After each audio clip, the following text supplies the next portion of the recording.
Lisensya. Bakit? Kanina pa kita pinipituan, ayaw mo pa rin umalis. Obstruction yan, akin na lisensya. Sabi ng mainit ang ulo mo eh. Leon, in times like this, you need this. In time of crisis, I need your license. Lisensya, akin na. Ano to? Totoo ba to? Yes, ma'am. Akin na lisensya. Oy, Leon, si Alice ako. Para naman tayo hindi magkaibigan, pambihira ka, oh. Yan ang mali. Hindi porke magkaibigan tayo eh, hindi na kita uhuli kahit nag-violate ka na. Akin na lisensya.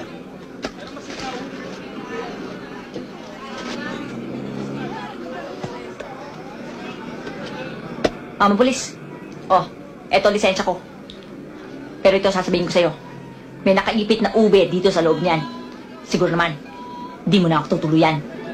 Gusto mong dagdagan ko ang kaso mo? Bribery yan ah. Alam mo, kabilib-bilib ka rin eh. Pinaiiral mo ang prinsipyo mo. Kahit na kaibigan, tinatanong mo eh. Sa batas, walang kinikilala. Pag nagkamali, kailangan hulihin. Masama na nga ang tingin sa amin ng mga tao eh. Dahil ang nakikita nila ay yung iilang gumagawa ng masama.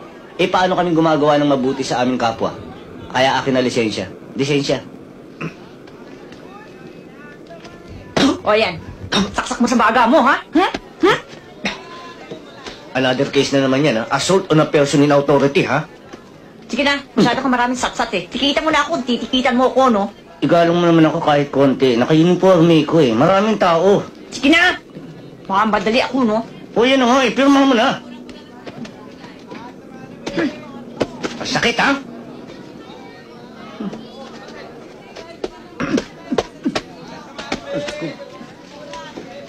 Kahit konting paggalang. Saksak mo sa bagang mo.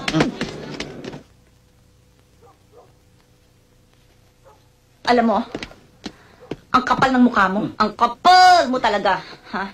Pagkatapos mo akong hiyahiyain, eh may lakas ka pa ng loob at tatag ng apog na magpunta dito.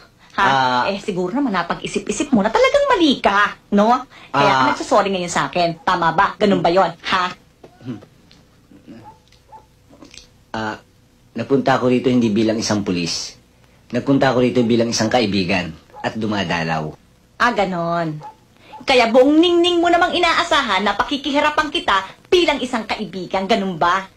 Ha? Ang labo mo talaga, Pards. Ang labo mo. Alam mo, talagang ngayon ako naniniwala eh, na talagang mortal na magkaaway ang mga jeepney driver sa kagaya ko at ang mga pulis na katulad mo. Paano? Pare-pareho lang naman tayo naman nanansangan. Hindi ba? Hindi ba? Mali ka dyan sa paniniwala mo, Alice eh. Kahit saan trabaho, basta't sumusunod ka sa tamang patakaran, wala kang makukuhang kaaway. Sige. Matino kang pulis. Pero baka nakakalimutan mo na lahat ng tao may presyong katapat.